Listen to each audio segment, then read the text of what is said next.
Hello and welcome है आप लोगों का टेक एमएम पर एक बार फिर से।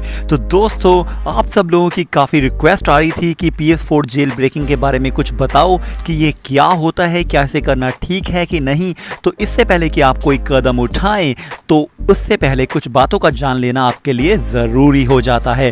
तो दोस्तों, ये जेल ब्रेकिंग आखिर होती क्या है, तो मैं आपको बताऊं दोस्तों। जेल का मतलब होता है जेल और ब्रेक का मतलब होता है उसे तोड़ना। तो यानी कि जेल को तोड़ना या फिर कहें कि किसी भी डिवाइस के सॉफ्टवेयर में छेड़छाड़ करना, उसे हैक करना, उसे तोड़ना मरोड़ना, जो भी आप कह सकते हैं, तो उसे ही जेल ब्रेकिंग कहा जाता है। चलिए एग्जांपल से हम समझ लेते हैं। दोस्तों, कोई भी डिजिटल डिवाइस जो होता है वो दो चीज़ों से मिलकर बना होता है, एक हार्डवेयर और दूसरा होता है सॉफ्टवेयर। चाहे वो कंप्यूटर हो, फ़ोन हो, PS4 हो, चाहे कुछ भी हो। तो चलिए यहाँ पे फ़ोन की बात करते हैं दोस्तों।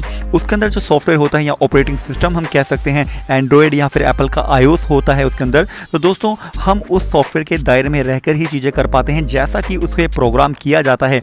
उसके बाहर हम कुछ भी नहीं कर पाते हैं, सिर्फ उन्हीं चीज़ों को एक्सेस कर सकते हैं जिनकी हमें परमिशन दी गई होती है। तो मान लीजिए मुझे एप्पल ऐप स्टोर से कोई आईफोन पर कोई गेम उतारनी है जिसका प्राइस 500 रुपीज़ है, तो मैं उसे तभी उतार सकता हूं जब मैं 500 रुपीज़ पे करूं। पर अगर मैं फ़ोन के सॉफ्टवेयर में कुछ ऐसी गड़बड़ कर दूं, कुछ ऐसी छेड़छाड़ कर दूं या उसे हैक कर लूं जिससे मैं उस प्रोसेस को ही बाईपास कर दूं, तो मैं उस गेम को फ्री में डाउनलोड कर पाऊंगा। और ना सिर्फ गेम को डाउनलोड कर पाऊंगा, बहुत सारी ऐसी चीज़ें कर पाऊंगा जो कि उस फ़ोन में करना पॉसिबल नहीं है। बहुत सारे मोड डाले जा सकते हैं, फीचर्स ऐड किए जा सकते हैं। तो दोस्तों, काफ़ी सारी चीज़ें हो सकती हैं क्योंकि हमने उसे जेल ब्रेक कर लिया है। तो दोस्तों, मैं आपको बता दूं कि मोस्टली केसेस में ये जो चीज़ है ये इनलीगल है। जेल ब्रेकिंग इनलीगल ही होती है और इसके साथ ही ऐसा करने से हमारे डिवाइस की जो है एक तो बहुत सारे कॉम्प्लिकेशन आ जाते हैं, दूसरी इसकी वारंटी जो है वो भी ये चीज़ ख़त्म कर देती है। तो दोस्तों, ठीक इसी तरह से PS4 का भी अपना एक फर्मवेयर या फिर कहीं सॉफ्टवेयर होता है और अगर हम उसे जेल ब्रेक कर दें तो PS4 की जितनी भी महंगी महंगी गेम्स हैं उन्हें हम फ्री में डाउनलोड कर सकते हैं या फिर बहुत सस्ते में बाहर शॉप से डलवाकर हम प्ले कर सकते हैं। और दोस्तों, यही नहीं, काफ़ी सारे कस्टम मोड, थीम्स और फीचर्स भी हम इसमें ऐड कर सकते हैं जो कि नॉर्मल PS4 में ऐड नहीं हो सकते। तो दोस्तों, अगर कोई भी डिवाइस नया आता है तो उसमें नई टेक्नोलॉजी लगी होती है तो उसे जेल ब्रेक करना आसान नहीं होता, पर जैसे जैसे वो पुराना हो जाता है तो उसे जेल ब्रेक करना आसान हो जाता है। PS2, PS3 के जेल ब्रेक भी उनके लॉन्च होने के काफ़ी समय बाद आए थे और PS4 का जेल ब्रेक अब फाइनली आ चुका है दोस्तों, और वो भी तकरीबन उसके लॉन्च होने के तकरीबन 5 साल बाद ये आया है। अब सवाल ये है कि आप इसे कैसे कर सकते हैं। तो दोस्तों, अगर आप टेक्नोलॉजी में बहुत ज़्यादा एक्सपर्ट हैं, सॉफ्टवेयर में बहुत ज़्यादा एक्सपर्ट हैं, तो इसके करने के काफ़ी सारे तरीके ऑनलाइन भी अवेलेबल हैं। पर दोस्तों, अगर आप वहाँ से करते हैं तो उसमें बहुत ज़्यादा रिस्क है, क्योंकि अगर कोई भी गड़बड़ होती है तो आपका PS4 ख़राब भी हो सकता है। दूसरा तरीका है कि आप मार्केट से इसे करा सकते हैं, उसमें रिस्क काफ़ी कम होता है क्योंकि वो लोग इसे डेली बेसिस पर करते रहते हैं, तो अगर कोई गड़बड़ होती भी है तो वो इसे संभाल सकते हैं। तो दोस्तों, अभी आपके मन में एक क्वेश्चन उठ रहा होगा कि जिसके पास भी PS4 है, क्या वो अपने PS4 को जेल ब्रेक करा सकता है? तो दोस्तों, ऐसा बिल्कुल नहीं है। ये डिपेंड करता है कि आपके पास जो सॉफ्टवेयर वर्जन है PS4 का वो कौन सा है। जिस तरह फ़ोन में अपडेट आते रहते हैं, किटकैट, लॉलीपॉप, मार्शमेलो, उसी तरह PS4 में भी अपडेट आते रहते हैं ताकि इसे और ज़्यादा बेहतर बनाया जा सके और इसको सिक्योर भी रखा जा सके। तो दोस्तों, अभी जो जेल ब्रेक अवेलेबल है वो सॉफ्टवेयर वर्जन 5.05 तक ही अवेलेबल है आज की डेट में। इसके बाद इसके लेटेस्ट वाले सॉफ्टवेयर के लिए भी आएगा, पर अभी अवेलेबल नहीं है। तो अगर आपका जो सॉफ्टवेयर वर्जन है वो 5.0.5 या फिर उससे नीचे का है तो आप अपने PS4 को जेल ब्रेक करा पाएंगे। तो चलिए दोस्तों, अब जानते हैं कि इसका क्या फ़ायदा और क्या नुकसान है, हमें ये क्यों कराना चाहिए और क्यों नहीं कराना चाहिए। तो सबसे पहले हम बात करेंगे फ़ायदों की। तो फ़ायदा नंबर 1, इसका सबसे बड़ा फ़ायदा तो दोस्तों यही है कि हम फ्री में बहुत सारी गेम्स को चला पाएंगे जो कि काफ़ी ज़्यादा महंगी आती हैं। हम उन्हें या तो फ्री में चला सकते हैं या फिर बाहर से बहुत सस्ते में डाउनलोड कराकर खेल सकते हैं। तो चलिए दोस्तों, एक एग्जांपल मैं आपको देता हूं कि मान लीजिए आपने अपने PS4 के लिए 20 गेम्स खरीदनी है और उनकी एवरेज जो प्राइस है वो तकरीबन 2000 रुपीज़ है। तो वो 20 गेम्स आपको पड़ेंगी 40,000 रुपये की अगर आप जेन्युइन खरीदते हैं तो। पर अगर वही गेम अगर आप बाहर से डलवाते हैं अपने जेल ब्रेक PS4 में तो तकरीबन डल जाएंगी 500 से 800 रुपये में। तो आप खुद देख सकते हैं कि 40,000 रुपये की चीज़ जो है हमें सिर्फ 500 से 800 रुपये में मिल जाएगी, जो कि बहुत बड़ा जो मतलब प्लस पॉइंट है जेल ब्रेकिंग का वो यही है। पर अगर इसी तरह से PS4 जो है जेल ब्रेक होते रहे तो ये महंगी महंगी गेम्स कौन खरीदेगा? हमारा देश कैसे आगे बढ़ेगा मथुरा दास। और सबसे बड़ी बात तो ये है कि हम घर में बैठे बैठे पायरेसी कर रहे हैं, यानी कि पायरेट्स बन रहे हैं, पायलट्स नहीं पायरेट्स बन रहे हैं। अरे प्रोग्रेस तो देखो जरा। खैर हम इस चीज़ को छोड़ते हैं और बढ़ते हैं अपने सेकंड पॉइंट की तरफ। दोस्तों इसके अंदर जो सबसे बड़ा प्लस पॉइंट एक और जो जुड़ता है वो ये है कि बैकवर्ड कंपैटिबिलिटी, यानी कि जो पहले की गेम्स हैं दोस्तों वो भी इसमें सपोर्ट करेंगे अगर आप जेल ब्रेक कराते हैं, यानी कि हम पुरानी PS1, PS2, PS3 की जो गेम्स हैं वो अब इसमें खेल पाएंगे। पर दोस्तों नॉर्मल PS4 में अब मैं ऐसा नहीं कर सकते हैं, तो अगर आपकी पसंदीदा गेम्स हैं जो पहले चलती हैं वो आप इसमें खेल पाएंगे। तो चलिए दोस्तों बात करते हैं तीसरे पॉइंट की। तो दोस्तों तीसरे पॉइंट की बात करें तो इसमें आप कस्टम रोम डाल सकते हैं, बहुत सारी डिफरेंट थीम्स डाल सकते हैं जो कि आप नॉर्मल उसमें नहीं डाल सकते PS4 में। तो काफ़ी तरीके से आप इसको मोड कर सकते हैं।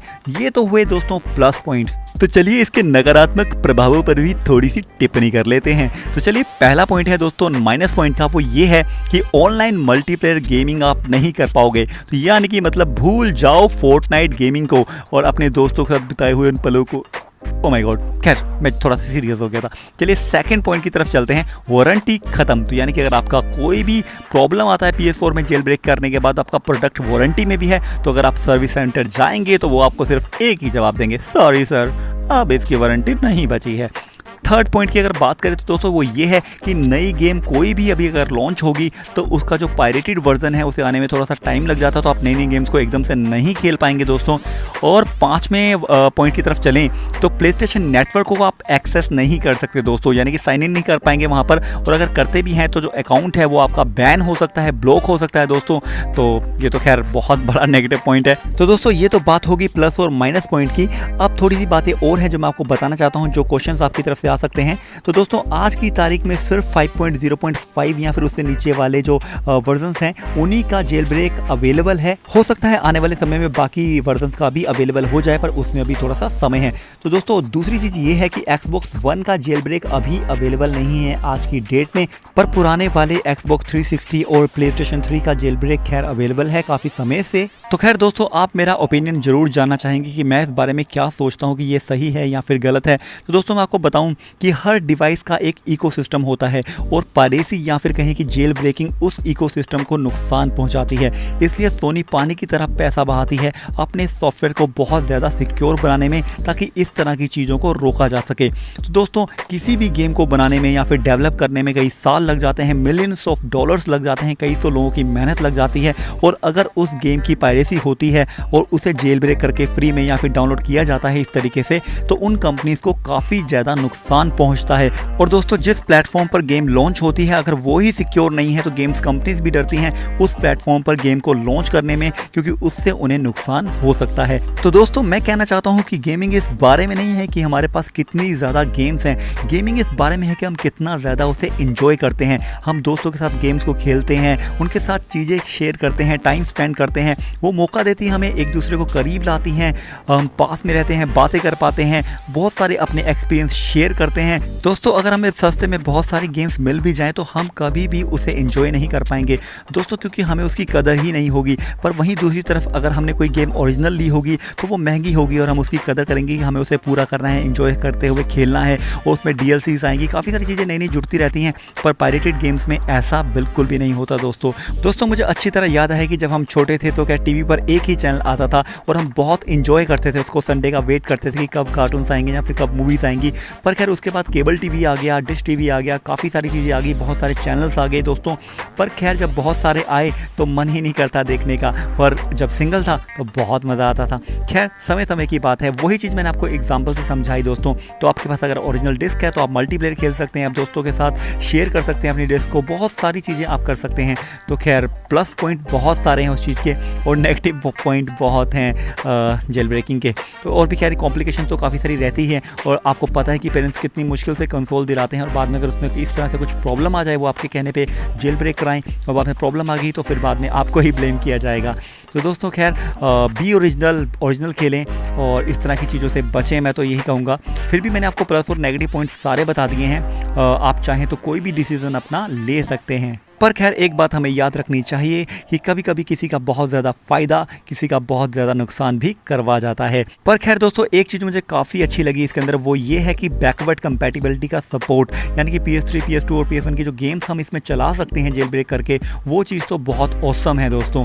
पर खैर दोस्तों मैं इसको रिकमेंड तो नहीं करूँगा, पर हाँ अगर आप ओल्ड गेम खेलना चाहते हैं और आपके पास कोई एक्स्ट्रा कंसोल है तो उसको आप जेल ब्रेक करा के ओल्ड गेम्स को खेल सकते हैं, क्योंकि ओल्ड गेम वैसे भी इतनी अब दिखती नहीं है, पुराने टाइटल्स हो गए हैं, तो खैर उससे किसी का भी इतना नुकसान नहीं होगा और आप भी अपनी गेम्स को एंजॉय कर पाएंगे। पर खैर नए गेम्स जो हैं वो जेल ब्रेक करा के ना ही खेलें तो ज़्यादा अच्छा, बी जेन्युइन रहे और बहुत सारा एंजॉय करें गेम खेलते हुए, मैं तो यही कहूँगा। खैर तो दोस्तों खैर आज की वीडियो को हम यही समाप्त करना चाहेंगे। तो खैर आज की वीडियो यहीं तक। मैं उम्मीद करता हूँ कि आपको वीडियो पसंद आई होगी, और अगर आपको वीडियो पसंद आई है तो प्लीज़ लाइक करें, सब्सक्राइब करें हमारे चैनल को, इस तरह की और वीडियोज़ के लिए शेयर करें। और दोस्तों अगर आपके मन में कोई भी सुझाव हो तो प्लीज़ मुझे कमेंट में लिखना ना भूलें। तो फिर दोस्तों जल्दी ही मुलाकात होगी आपसे अगली वीडियो में, और तब तक के लिए take care and bye bye.